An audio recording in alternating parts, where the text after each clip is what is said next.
oh my God, how much more resolving and accurate the M1 Plus sounds over the R4 is staggering.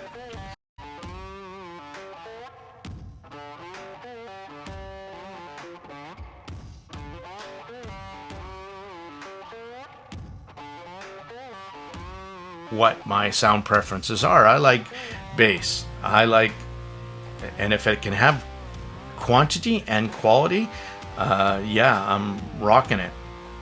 Especially mid bass. I like the slam over the sub bass rumble. I like my mids super clean. Not a big fan of overly colored, overly thick, overly warm mids. Not a big fan of that.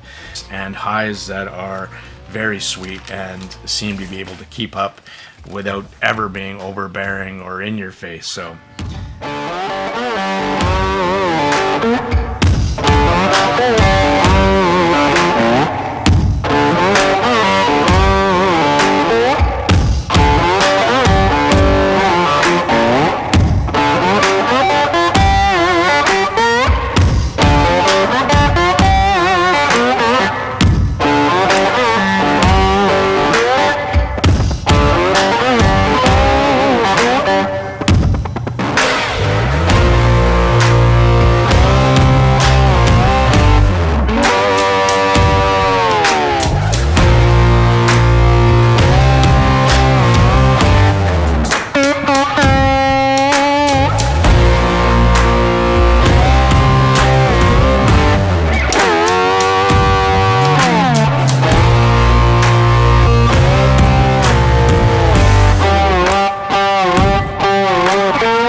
if you don't remember, I gave this a phenomenal review, and I still think it's worth every single penny for your money.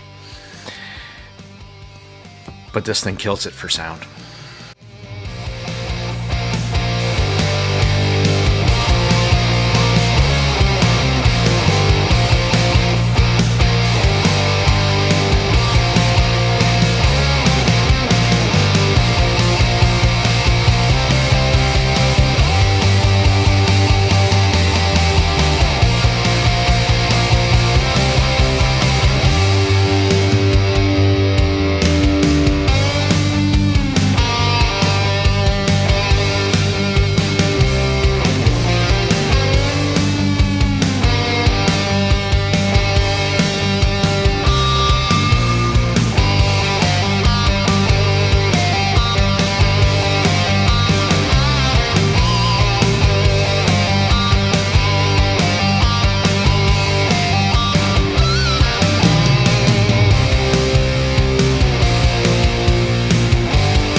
Hello, welcome back. Today I'm going to talk to you and share a bit about this new Shanling M1 Plus DAC player. Now, this is the second one they released lately, and this is in the M-Touch series, so a more simpler design language and use. So this is not a Android-based DAC. It is a Linux-based, and we'll get into, well, let's talk about the features. And in this video, I'm also going to do a comparison, a good in-depth comparison with probably the most popular DAC right now on the market, rightly so, the $249 HIBY R4. Now this one's punching in at $209, so coming in less. Let's talk about some features and then do some comparison, shall we? And then we're going to talk about some sound in that whole mix to give you an idea of impressions for how this little guy sounds. And I'm also going to compare it to its big brother, the M5 Ultra. So mine came with this little greeny blue case from Shanling. Thank you so much. I kind of like the funky color. It's different. So it has pretty much all of the features you would expect in a modern DAP. Now, keep in mind, again, this is not an Android player, so you do not get the ability to load or side load any applications. And I think this would really depend on your usage for you and what's important to you versus one to the other, because I think it has its strengths and also weaknesses. So it does have, of course, all the Bluetooth 5.2 bidirectional. It'll support LDAC, aptX HD, aptX, and all the other AAC codecs.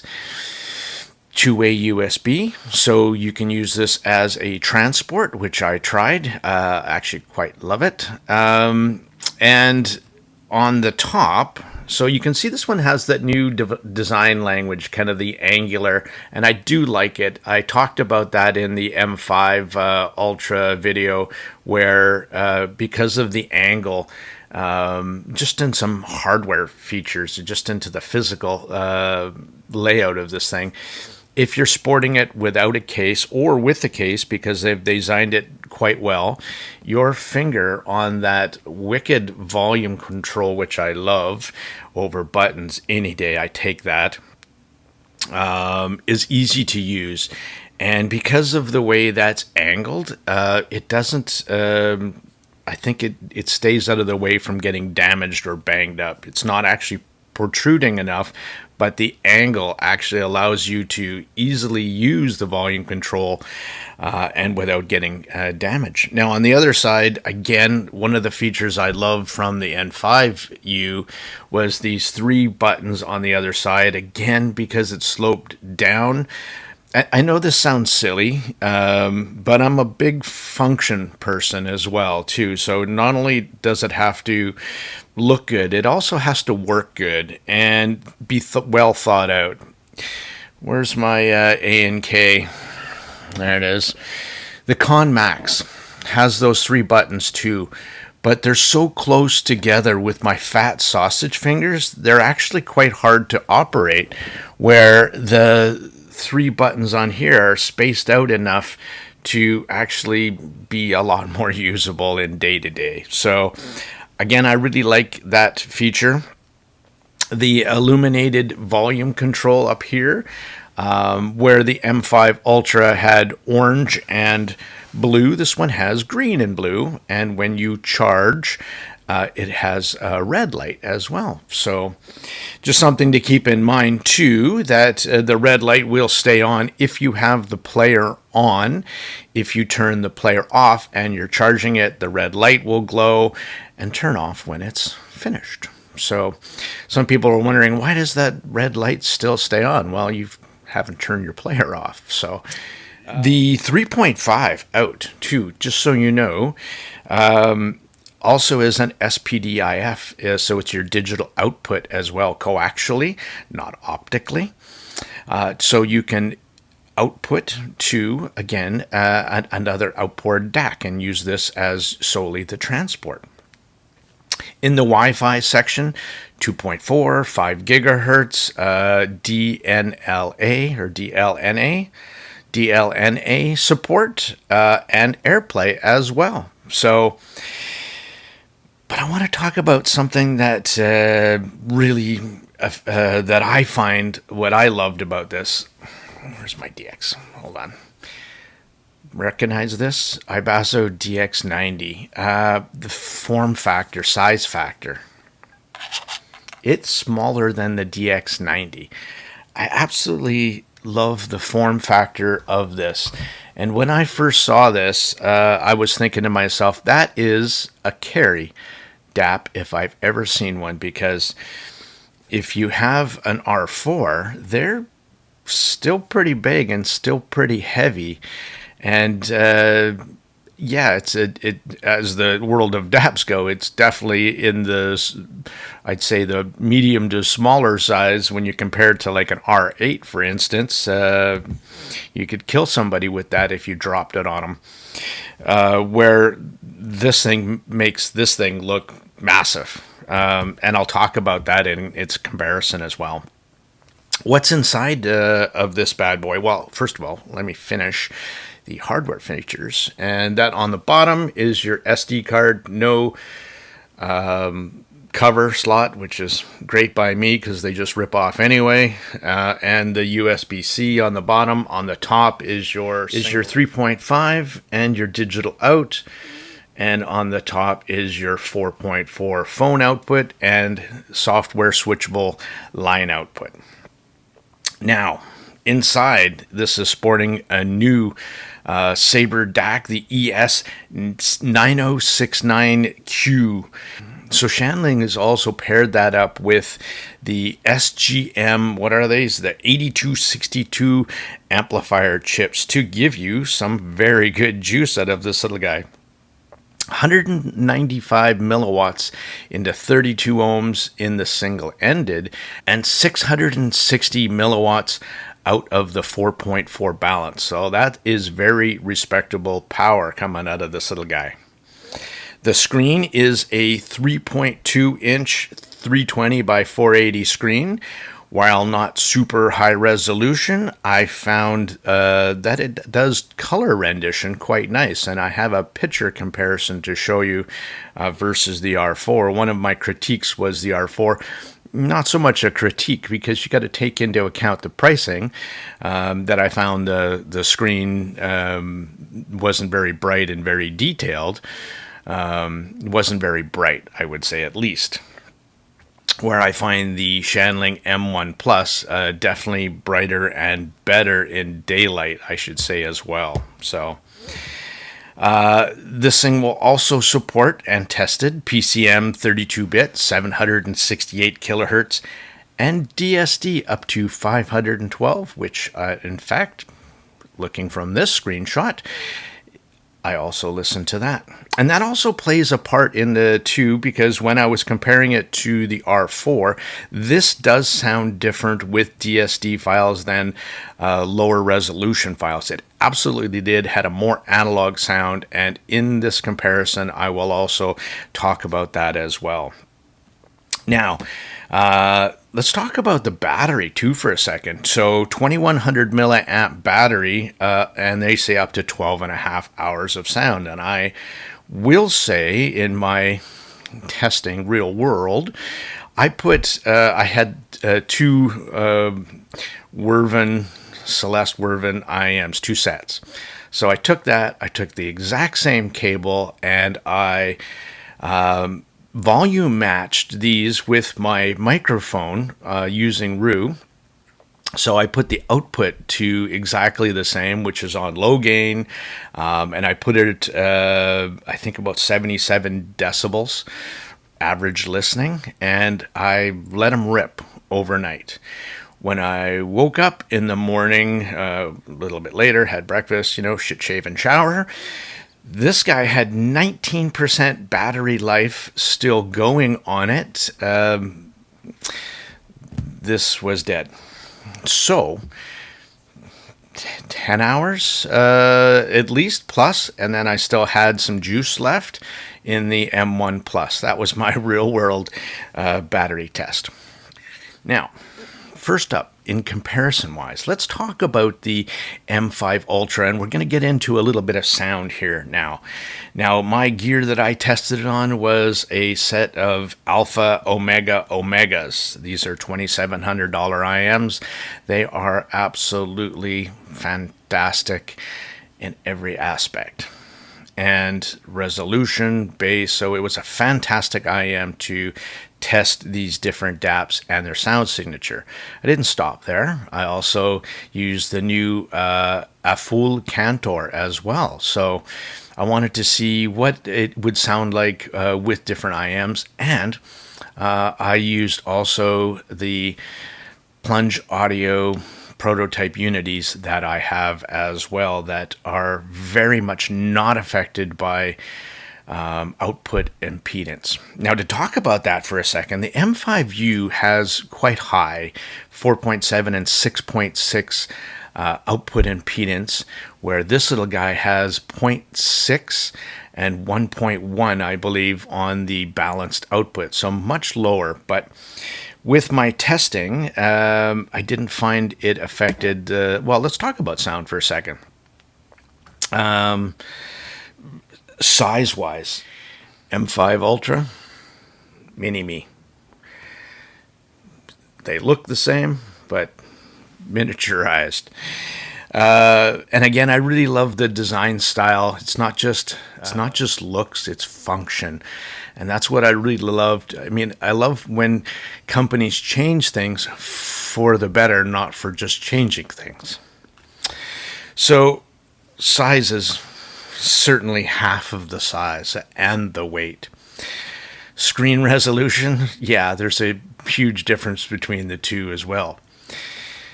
But let's talk about sound, because people are going to go, well, how does it sound versus the other M-Touch M5U, the big brother? Now, this one is obviously priced-wise over double.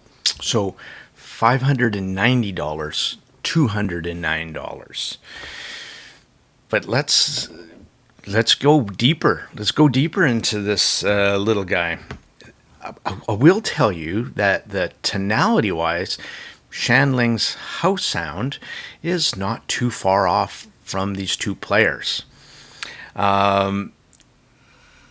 It plays between the two sound-wise, maybe a tad little bit more forward. It sounds a little bit more analytical, and the M5U plays that more musically, more of the warmth that you know from Shanling. The M5 Ultra, in comparison for sound-wise, is it a step up? Yeah, it certainly is. The vocals play smoother, instrumental plays more resolving, more detailed, and the tonality is better. But is it 3 times better? No, it isn't, and that's kind of what surprised me. It's like anything else, you are definitely going to get a step up in improvement for sound quality if you jump up to the M5 Ultra. But the little guy really holds its own in a really pleasantly in a good way. Now on the Cantor, on the Aful's 14BA flagship, I really like that IM. It's very transparent. I had the same kind of impressions I did with the Omega. So, and again, the same kind of impressions, sound signature wise, when I switched to the Plunge Audio prototypes. The M5 Ultra has a bigger stage, smoother, more polished replay, more expansive, especially when you're playing DSD files. But again, not radically different from the M5 Ultra. Again, I'll say it again, the M5 Ultra is definitely a clear step up, but I was so impressed by its little sister. The M5 Ultra I would describe as the big brother with a more mature, adulty sound. And it's definitely warmer and smoother, using different DAC chips than the ES version that's used in the M1 Plus. So that's the comparison with the big step up. But here is the one that you should be paying attention to. And I'm going to put a little bit more time, because I think the real question, I think these are, in my opinion, the two players, the two out there right now that you should consider. And why should you pick one up from the other? And hopefully I can answer that for you. So let's do some comparisons on paper, for instance. 249, 209. So Shanling has it by $40. Weight, 231 grams, 116 grams, right? Half of the weight. Size-wise, 130 millimeters by 70 by 19. This little guy is 86 by 61 by 17. So it's thinner, it's narrower, of course, and it's the lengthwise is 2/3. So definitely more pocketable for sure. Now here's where we get into some real fun stuff. The R4 is full Android 12, where this is Linux based. So here, you can do, of course, all of the Google Play Store. You can read your ebooks. You can do everything Google Android can do. Play games. All that kind of happy jazz can be done on an R4. Shanling cannot. Here, you could download Cubase, you can download Tidal, you can download Apple Music, you can do all of that. Here you have online Tidal, non-downloadable only. So if those features that I'm mentioning are important to you, then the R4 would be where you would steer your interest. But if you're interested in sound, okay, but let's just keep going. We'll talk about that in a second here. And so 4.7 inch, again, all the feature-wise, the HIBY is crushing it. 720 by 1280. 3.2 inch, 320 by 480. Here I'm going to also say that I think the screen is brighter, better in daylight on the Shanling than it is on the R4. And better color rendition too. So I think the screen may be lower resolution, but better quality. Internal storage, 32 gigabytes. None. Okay. So between the two. Okay, just talking about more geeky tech speak, channel separation on the M1 Plus, 74 for single-ended, 100 for the balanced output, a signal-to-noise ratio, 122 dB. On the R4, you get 71 and 111 respectively, and 123 decibels for signal-to-noise ratio. So the two are trading blows. Maybe a little bit better channel separation, but again, that's kind of inaudible in spec-wise. So the DAC, here's a difference too, where the Shanling's using the newer 9069. This one's using the older 9018. So difference there, and different op amps. 1612 op amps, and there's using a different brand of op amps to give it the sound signature. And that's how you sculpt sound. It's more about the rest of the audio circuitry, how a player sounds and how it's implemented, than it is the DAC chip. So keep that in mind as well.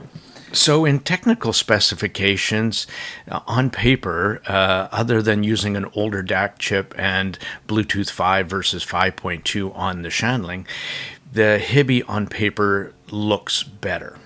Okay, bigger screen, bigger battery, all that happy jazz. Here's the thing for me that is probably the most important. Now, again, this comes down to usage. How are you going to use your DAP? For me, I download most of my files on a 1 terabyte card. And I have about 9,000 FLAC, and half of that is DSD files. So I can get about 9,000 files on here. And I know there was talk about having a 20,000 file limit, but again, there were ways to bypass that using folder play. But I would rather put, for me, higher quality resolution files on a card, and that's how primarily I listen to my music. Secondly, I listen to Tidal, and I used to have Cubas as well, but since a lot of my players didn't support Cubas, and in Canada it just recently came to Canada, I had a Tidal subscription. So just having Tidal online works for my usage. So if you're a Spotify or Cubas, then obviously this isn't going to work for you. And something that came up in our user group at Canucks Audioholics, we had a good conversation about that, about current DACs, latest DAPs, and are they dead in the water if they don't have all those features? For me, I don't think so, not for what I use it for. And it might be for you. It might be this is dead out of the water if I can't use Spotify. But for me, and the way I use it, and sound quality being primarily my driving factor, and let's talk about the difference between the two now, because if you are driven by sound quality over bells and whistles and feature-wise, the M1 Plus will be for you. Okay, so first track I tried was using a FLAC file, 48 kilohertz, 16-bit, 917 kilobits per second, Yoshi Horikawa's Bubbles. This is a very, very detailed track I use for spatial awareness, spatial depth, image placement, tonality-wise, resolution and details. And this is what I'm comparing to with now the R4 and the M1 Plus. Okay, here's my first comment. Oh my God, how much more resolving and accurate the M1 Plus sounds over the R4 is staggering. If you don't remember, I gave this a phenomenal review, and I still think it's worth every single penny for your money. But this thing kills it for sound. Period. Let's keep going. Spatial clues, timbre are a lot more correct sounding on the M1 Plus. Let's switch tracks and do some tonality for vocals. I Love Yous by Haley Steinfeld.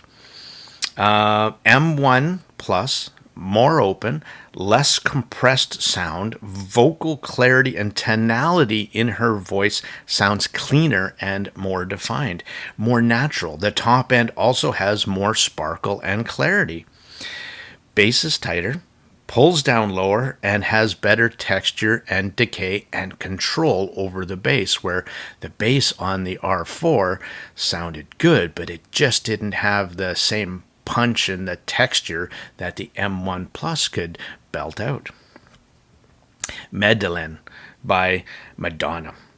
Here I'm listening for bass and vocals again, and the decay of the bass, actually.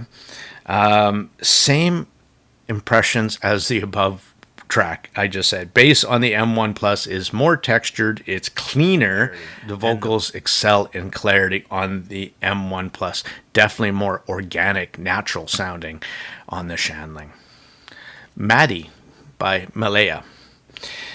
R4 here sounds more compressed. When you switch to the M1 Plus, it sounds like a veil is lifted off when you remove. Paul Wasabi did just did a video where he described listening and putting filters on. He did an excellent review on the SimGot EW300 where he was describing using a tuning filter where it sounded like you took the speaker off took the grill off a home speaker and listened to it, and that bit of clarity difference. That was the difference I heard between the R4 and the Shanling M1 Plus. It made that much of a difference. It was like, oh, yeah, right. The M1 Plus might have, and let's talk about. And I wrote this too because I was doing some, as I'm listening, I took a picture of the two at night, and I was thinking to myself. Because I already noticed that the screen was better in the daytime, bright daytime, when I was outside on the deck listening to my stuff. And then at night, I was like, oh, well, not only does it have a much brighter screen that I had to turn down, but the clarity rendition of the screen, like the color, was better. It may be lower resolution, but again, I think it's a better screen. The vocals on the R4, the mids actually on HIBY players, all of them that I've tested so far, do have a more mid-forward sound, and that's kind of like a HIBY house sound, and that comes across between, you're doing a comparison between the two players. So sometimes like vocals get pushed forward in the mix and the bass and the treble get pushed back into the mix. It sounds less balanced, and that's what it sounds like in comparison also between these two players. Now, sometimes that actually plays in the favor of vocal clarity and resolution. But in this case, they both go to the Shanling because it just sounds more natural. Now, I know that there's a different audio pathway. And when I did my review of the R4, I picked that up.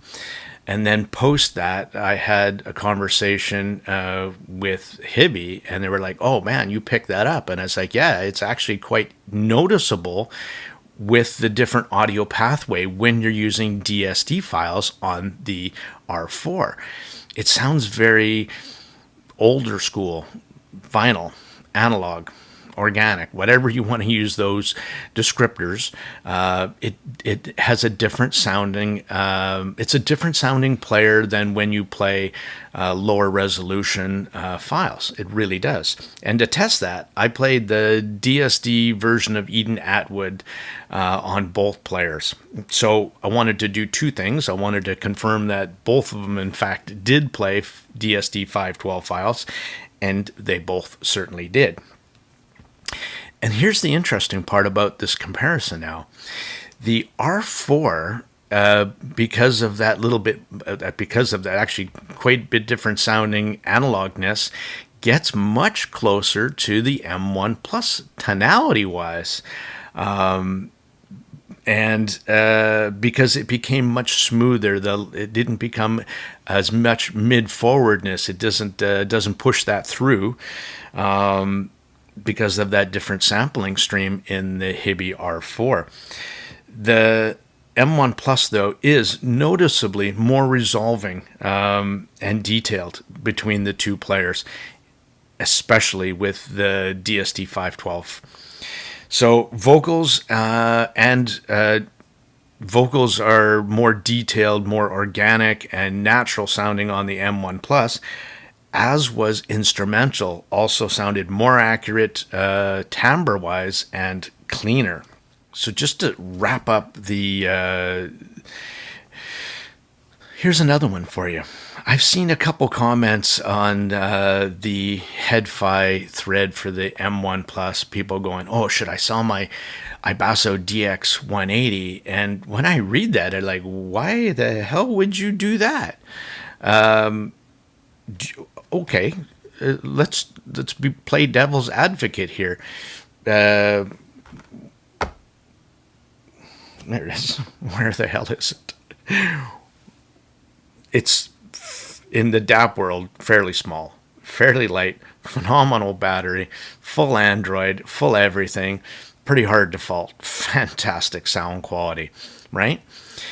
Are you the, why would you go here when you have this? You wouldn't, honestly, unless you're trying to get something smaller. But you're sacrificing so much. Just like the M5 Ultra, there was a reason why you would step up into that, the HIBY R6 III, right? Why would you step up that over the R4? Well, sound quality, primarily, first and foremost. If that's important to you, then yeah, you're going to go there. So if you had a DX180, you wouldn't sell this. I mean, I think you'd be nuts. It's a fantastic player. I think it's the best mid-high, price DAP on the market. And why would you sell that and buy this? It's a serious downgrade in my opinion. The expectations are very high on this player. I get that. Between the two, just right. DX180 is definitely more on the analytical side of player, very neutral, very clean, very uncolored. Where this adds in a bit of that Shanling coloration that, like me, I quite like. But here you can hear a bit of when you're doing this comparison, because it's a good comparison when you're listening to different brands and their different house sound signatures. You can hear the Shanling's influence, the DNA in the M1 Plus. And again, what is surprising is the M1 Plus at $209 actually holds its own against the DX180. No, it's not remotely close to the same level, but damn does it try very, very hard, right? In the warm factor, M5 Ultra, well, first of all, my M8, M9 Plus in the full-on Shanlings are the warmer players. The M5 Ultra toned down the warmness to go to closer to analytical side, as does the M1 Ultra. It actually takes a step back from the M5 Ultra as well in the warmth factor and the smoothness factor. And it is somewhere between these two, somewhere between the DX180 and the M5 Ultra is where the M1 Plus sound signature goes.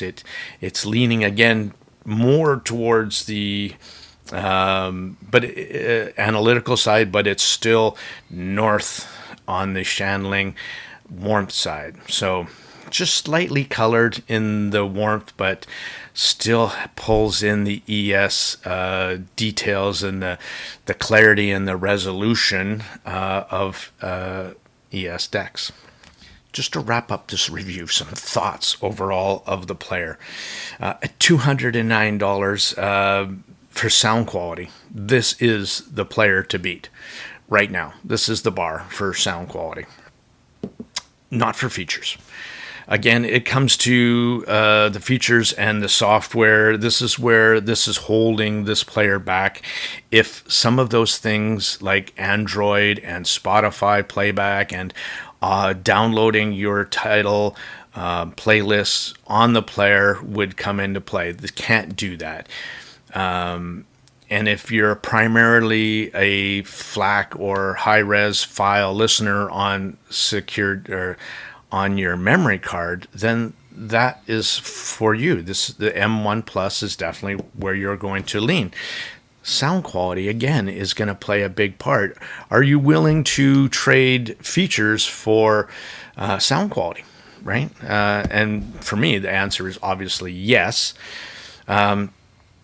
Here's a question for you, though, Shanling, and I know this will come, but I'm just... Okay, let me just fire up the M5.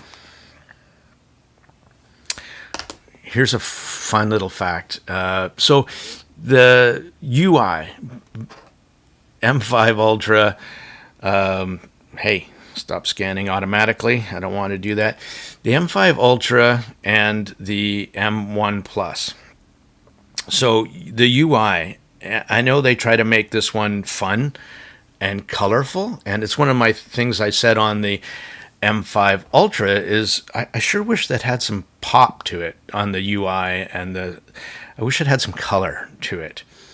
And where now the M1 Plus is the fun little sister, right? I mean, it has all the cute little things. It was kind of funny because when it plays, you can turn this on and off. You can see in a second that it'll revert back if you choose to go to full screen. And one of the things I do appreciate that Shanling has implemented is the 10 seconds before it starts to scroll. Not a big fan of that. Actually, here's some feedback for Shanling. Scrolling kills me. I wish Shanling you could do either 10 seconds, 30 seconds, manually, 1 minute, turn it off, please. Make it not just 10 seconds, but give me an option for 10 seconds, 30 seconds, and 1 minute, because sometimes it's too much information, especially if you're scrolling through a lot of files. So the other thing that I didn't quite understand, if this is using the same MTouch software, where is all songs, you're going to see that there's something missing.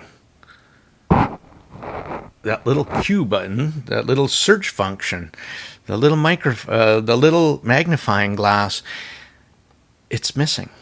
So you actually can't, at this point, search for anything directly. You either have to go to artist, genre, folder, right? You can't actually punch in, I want to rock, and it will find it for you.